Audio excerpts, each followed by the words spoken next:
Гатуйтесь, бо вайна кранецца кожнага. Ну, гэта не проста словы.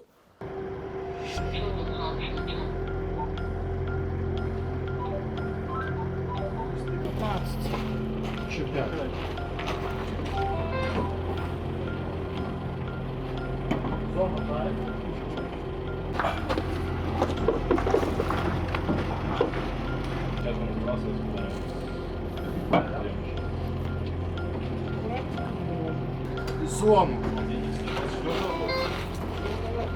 Где? Сколько еще минут? 3. Еще 3. День Х сегодня же, пацаны. З перервами 10 у 4 гады. Вось, да. Я паміж 18 і 22 ўжо выходзіць 10 год, як я пачаў першы свой шлях у 14 годзе ў траўні. Магазины, думаю, старый, да. Вообще, думаю, успел и побывать в Афганистане. Ну, старый за мене навод.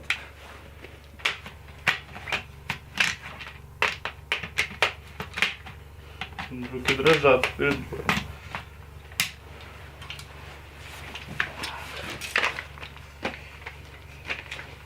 Чым адрозніваецца гэтая вайна ад мінулай?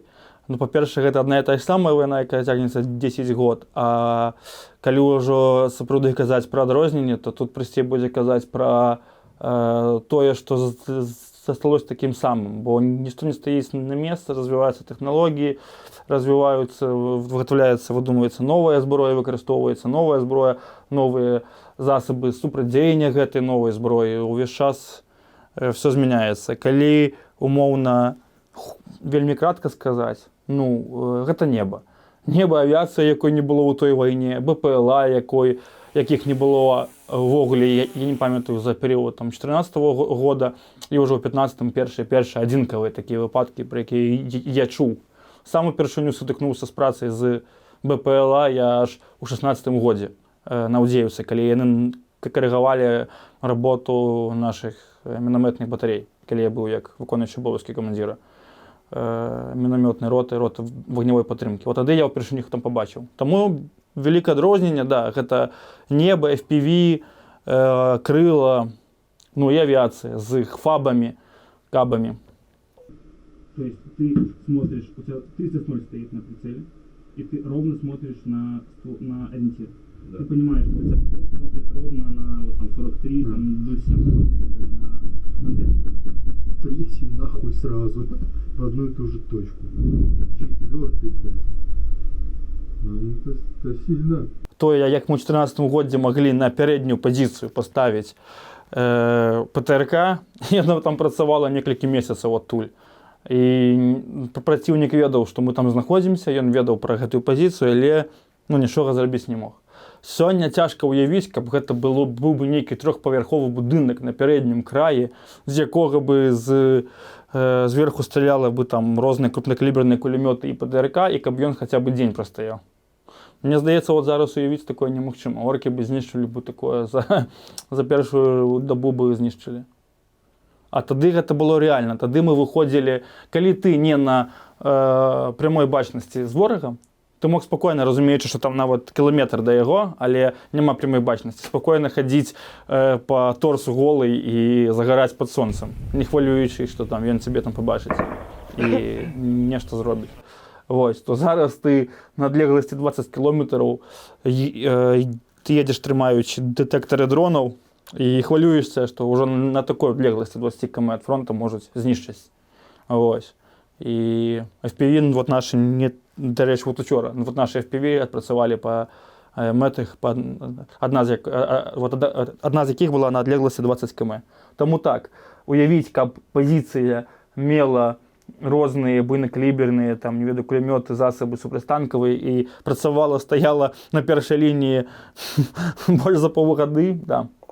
Гэта ўжо рэаліі, толькі гэта ўжо мінулае і толькі ў памяці да, засталося. Такое зараз немагчыма ўявіць, калі вот сёння мы размаўлялі, расказвалі гэта маладым байцам, да, то яны гэта нават толькі такой усмешкай здзіўленай гэта все слухалі.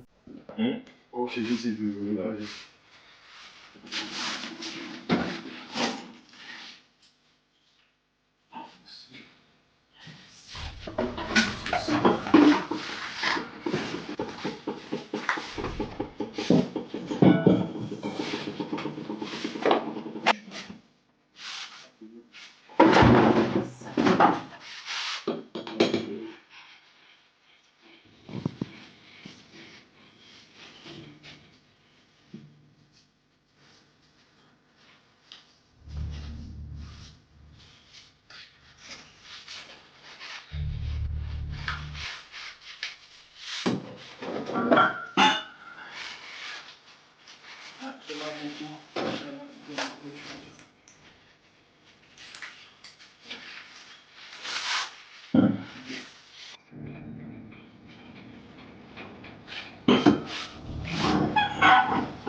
По-перше, я стомився моцно вже, і мені один ідея ставлення, ну, що чекаю худшого скінчення цієї війни.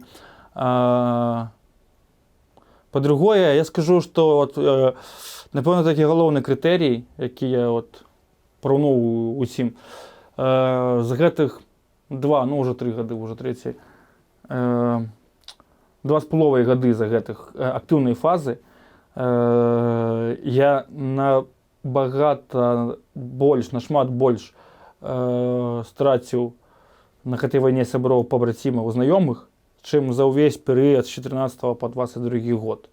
То бок большасць тых, з кім я разам плечо да плеча праходзіў баявы шлях за той перыяд АТО ООС, і з кім я пазнаёміўся за той час, то большасць з іх прайшлі тых там 8 год, пачынаючы там 14, 15, 16 год, з кім я знаёмы, увесь час ваявалі, і вельмі вялікія страты сярод блізкіх пабрацімаў, сяброў менавіта за гэтых 2,5 гады, то бок інтэнсіўнасць. Гэта гаворыць, хочу сказаць гэтымі словамі, што раней заходняй Украіны людзі рэальна шмат хто, вялікі адсотак, гэта ўспрымаў як канфлікт там на ўсходзе, нас гэта не карнаецца на захадзе краіны. Ну, то сёння усе разумеюць, уже, я думаю, нікого не засталось, хто разумее, што гэта паўнавартасная вайна двух краін. Дальность работы получается 2600. У нас фронт 1700 от нас. Все, давайте, наводитесь. Давайте.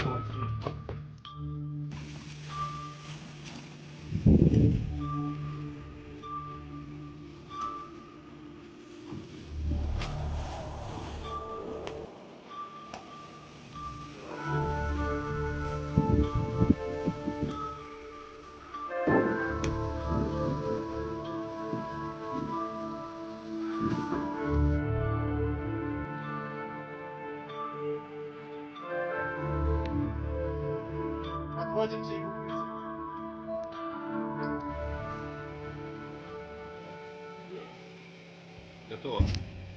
Конкретно на дадзены час я выконваю ролю камандзіра мінамётнага разліка. Апошніх больш за год я працаваў выключна з рознымі працай, управленнем, займаўся менавіта з пункта кіравання, з штаба нашага. Гэта кантроль за правядзеннем аперацыі, гэта Fire Support Officer, які кіраванне мінамётаў па мэтах. Вось. І на дадзены час зараз ёсць неабходнасць прыкрыць, ёсць неабходнасць у камандзірах разлікаў. Таму на дадзены час, вось я ўпершыню учора, да, пазаўчора я ўпершыню заступіў на чаргаванне, на баявую пазіцыю. Ну, колькі выходзіць? Год і 3 месяцы я не быў на баявых пазіцыях. Все, хлопцы, давайте, працуем, одно огонь, по готовности. Плюс-плюс, доклад по... на вот что, я и так почую. За Донбасс, блядь!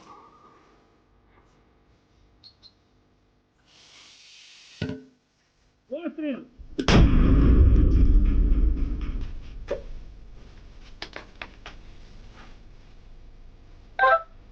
Мужчины, поступила команда, что дрона не будет. Поэтому стреляем просто по готовности. Уточняю сейчас количество мин, а вы как будете готовы, говорите мне, что вы стартуете.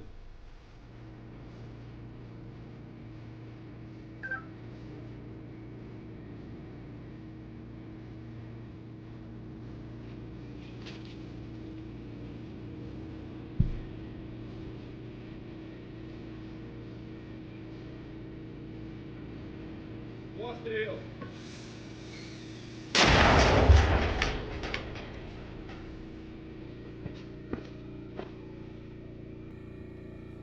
Гэта вайна Росіі паміж Украінай, мне здаецца, проста перарасце ў нейкі больш буйны канфлікт, буйную вайну, магчыма, нават і трэцюю сусветную. Ну, мне здаецца, зараз усе, толькі той, хто не цікавіцца гэтым пытаннем, не разумее таго, што сёння выбудоўваецца ось зла з дыктатур, рэжымаў дыктатур, там розных, нават можна там закрануць тую ж Венесуэлу, якую забываюць чамусь увесь час. Ну, Іран, Кітай, Расія, зразумела.